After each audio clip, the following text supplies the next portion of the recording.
Today I'll be going through and showing you with step-by-step instructions on how to install and change the ink cartridges into the HP OfficeJet 3830.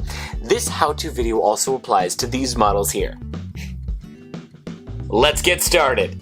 First, you're going to open the printer to access the space where you'll load the ink cartridges in and out. This can be found in the front of the printer by opening the door underneath the flatbed scanner and beside the screen.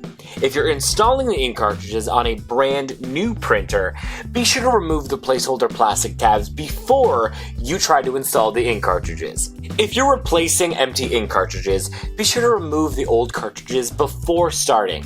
You can even take your empty cartridges to an office supply store near you, or mail them into the printer manufacturer free of charge for them to recycle the empty ink cartridges. Now that we're where we need to be, we're going to take the ink out of the packaging.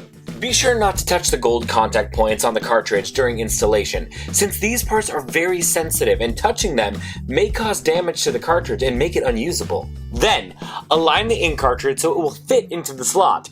If it is not fitting in easily, check to make sure you have it the right way up and that you are inserting it into the correct slot. Simple as pie. Now you've installed one ink cartridge. Now you'll need to install all the other colors the same way you just installed that last one. If turned on, the printer should automatically start recognizing the cartridges being in place and process them to begin the printing process. All done. Now you're ready to print.